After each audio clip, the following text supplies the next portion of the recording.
Even though a judge yesterday denied Combs bail, they have appealed this from a magistrate judge now to a district court judge. We're waiting for a decision, but we're seeing the arguments being played out. There are some really interesting things being put forward, both by the prosecution and the defense. What is up, guys? It's your girl Rivah, and I am back again with another video. Listen, I had other things that I was going to talk about, I'm going to be honest. But with this whole Diddy thing, it kind of threw a caveat into the entire conversation. Okay?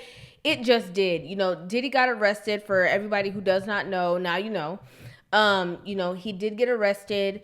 He also tried to submit a package in which he would be able to secure bond and was unable to do that also.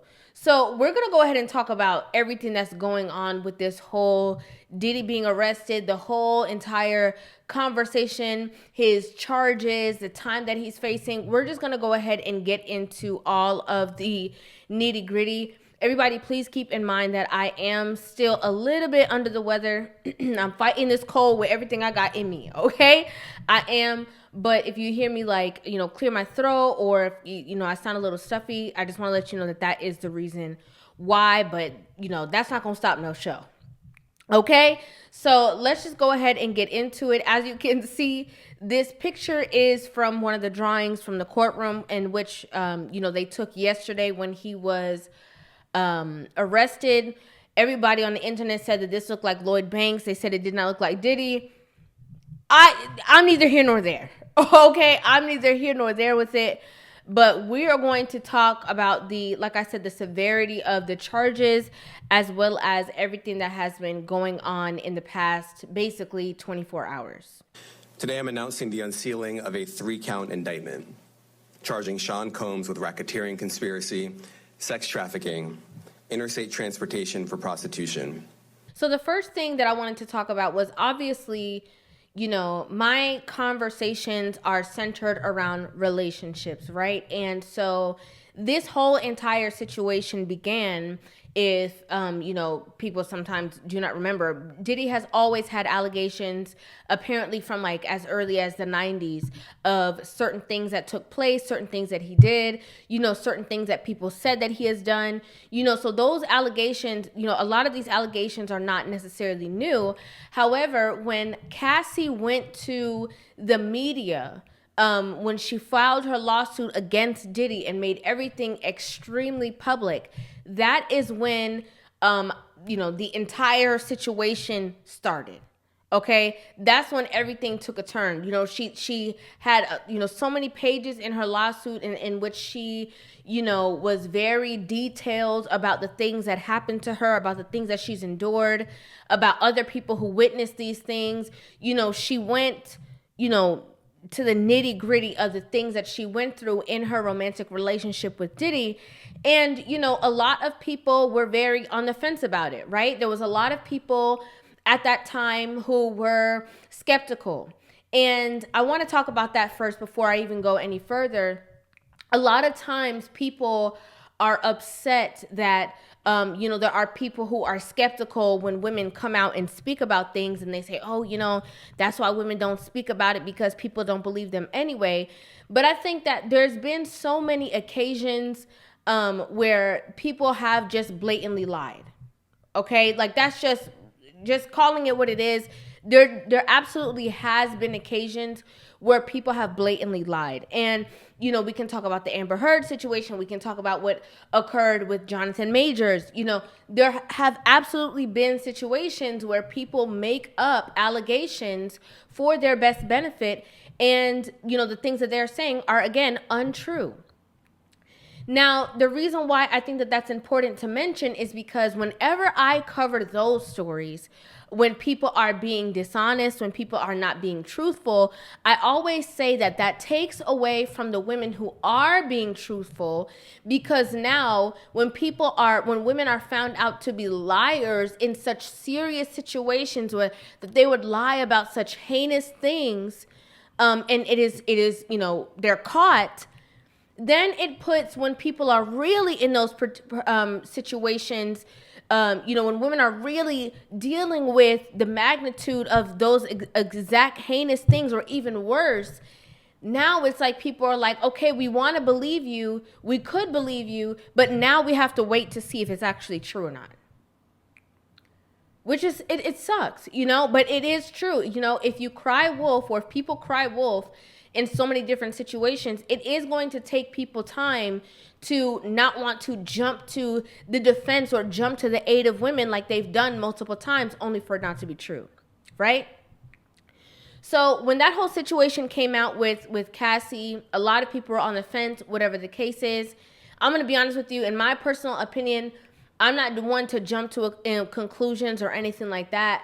But based off of all the details that she was giving and based off of how long they were in a relationship, it just never seemed as though it was something that was fraudulent to me.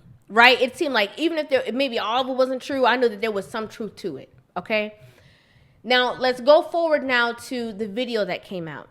The video that was released of Diddy and Cassie when they were in the hotel, and Cassie was trying to leave the hotel, and Diddy caught up to her and he whooped up on her. Okay? And that was horrible. That was horrible, and I think that everybody on the internet, people who were skeptical, like everybody from that stance looked at that situation and said, whoa. And I want everybody to also keep in mind this, right? It's a shocking thing just in general to see somebody in a romantic relationship where a man is doing these things to a woman, right? And vice versa too. It's whenever there's domestic violence going on, it's always something that is very traumatic to see. But I think that people also have to keep in mind that for the culture, for the hip hop culture, like people are also grieving the moguls or the people in certain aspects of society that you are starting to see a different side of, that you just, some people genuinely did not know existed. Some people knew, some people heard through the grapevine certain things, some people had certain ideas, but some people genuinely did not know, did not believe anything else to be true.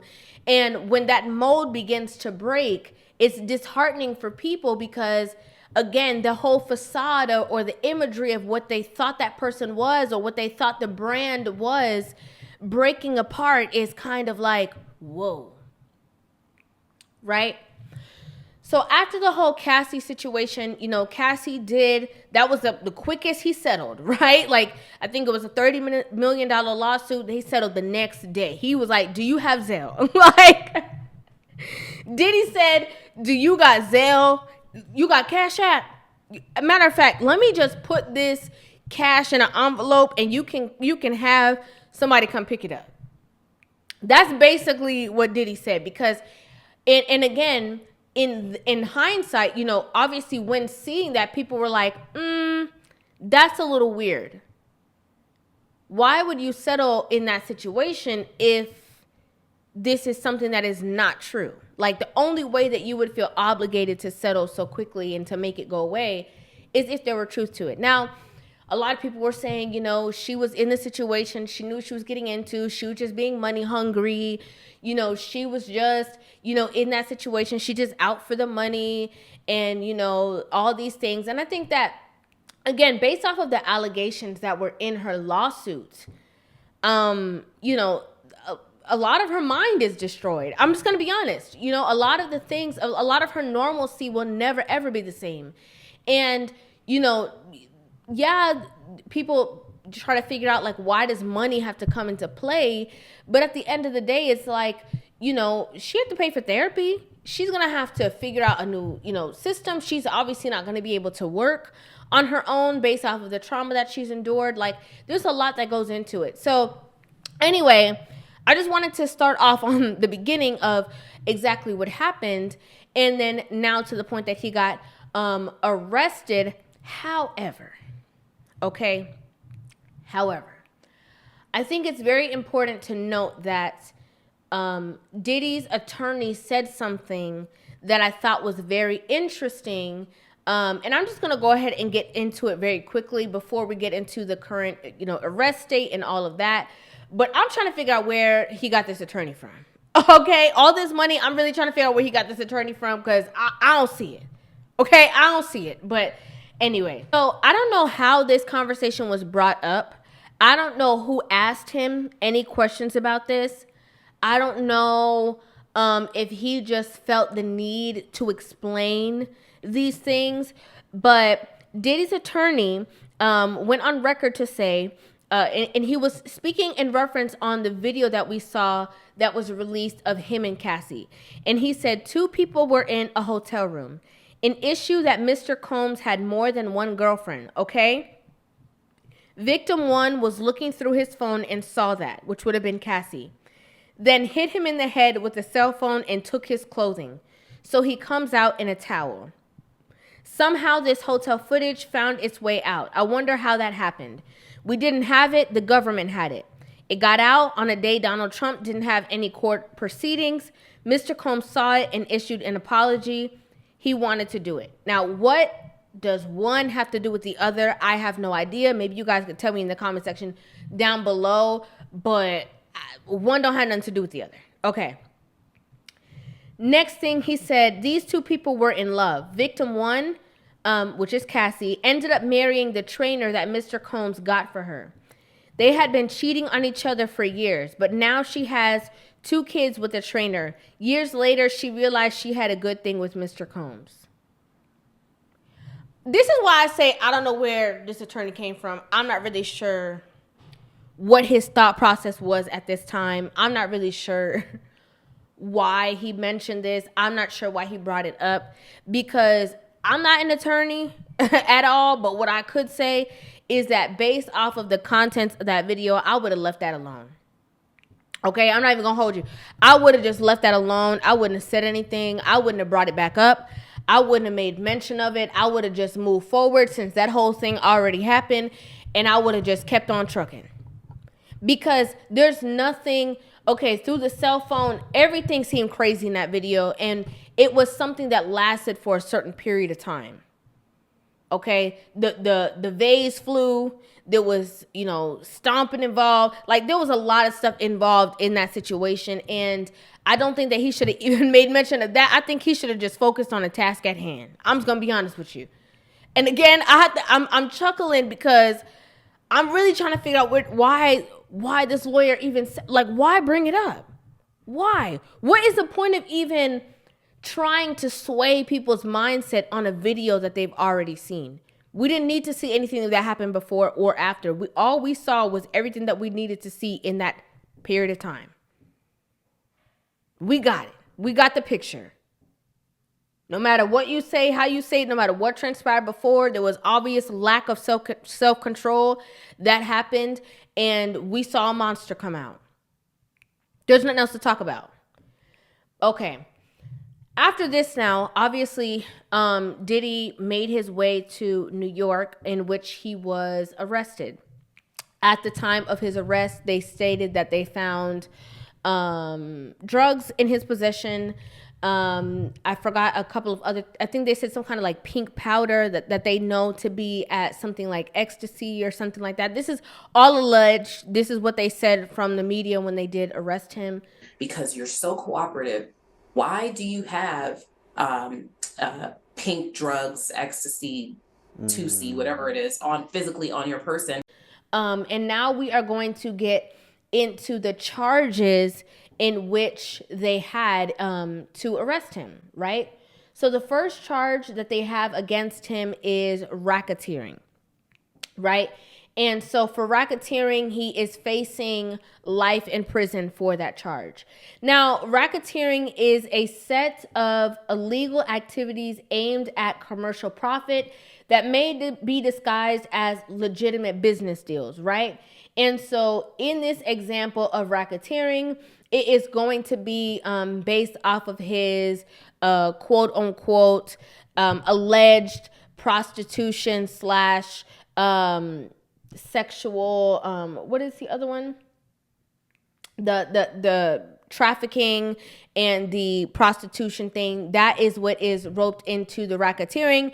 Basically, that he was making these situations using his company to be able to do so, acting like it was regular business deals when actually it was prostitution. The next charge that he has is sex trafficking, which is a maximum of life in prison and a minimum of 15 years. As we know, it don't matter who you are, what name you have. Once you go for, once you're arrested for trafficking, sometimes that's all she wrote. Okay, like just pack it up. Last one was transportation for prostitution, which is a maximum of 10 years in prison. So, again, based on the fact that Cassie settled with her situation, and I think based off of the statute of limitations, she's unable to, they're unable to get him for the abuse and all that kind of stuff that she endured within that relationship. However, they are using that or are using those things to support their claims within this case. So although they can't necessarily take him down for it, they can go back and say, oh, he had these freak offs, he's a monster. Remember what he did to Cassie? So they're kind of playing the ping pong game with the two of the situations, using that situation without necessarily using the situation, if you guys get what I'm saying. So that's where we are right now. Diddy did try to file for bond. He did try to use, I think, $50 million to get bond. So it said that he actually had proposed a bail package that included a $50 million bond co-signed by Combs, his mother, and several family members, the surrender of his passport, home detention, weekly drug testing, and a visitor log to be submitted nightly to pretrial services. The judge did deny the bond originally, and I think they are going to attempt again today to get a new bond. I get that, right? They want to, carry this court case out. They want to be ensured that he is going to be held accountable for his actions. They want to make sure that he is going to be present for trial. I think they also want to make sure that he is not going to take any other route out of this situation. And so they want to keep him detained, which I think is also understandable. I get it, right? I completely get it.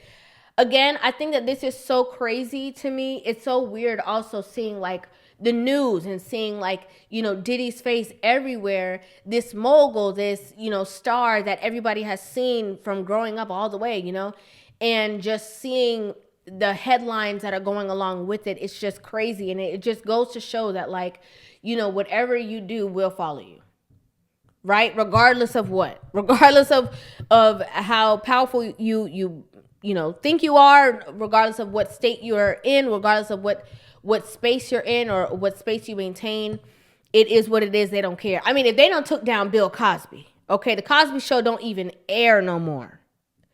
Okay, and he was everybody daddy. They were the cookie cutter family, the successful black family. And Cosby Show if they can take down Bill Cosby for stuff that happened 30, 40 years ago, just believe that ain't nobody safe. Okay. And nor should they be if they are doing these things that are alleged. Now, I'm really interested in this case, and it's something that I am going to cover for sure, because I'm interested to see how a lot of these things unfold. I want to know, with all of these charges, now, were some of these people who were indeed willing participants? Were some of these situations where these people were not willing participants and they were forced to do things against their will? Was it things that everybody was okay with the situation while it was going on, and then maybe certain things happened and they thought that they got the short end of the stick and then they changed things? What was the exact situation? I'm definitely going to try to figure it out. I want to know, and I'm going to be a part of the conversation with you guys, bringing, information to you guys as we find things out. It's crazy. It's wild. And again, it's important to practice self-control. It's important to also be a good steward over the things that you are doing and the way that you will also treat others. That's all I could say. I'd like to know what you guys think about this in the comment section down below. I'd love to hear you guys' opinions on this video. Make sure you guys hit that subscribe button and give this video a thumbs up. And I will see you guys in the next one. Love you.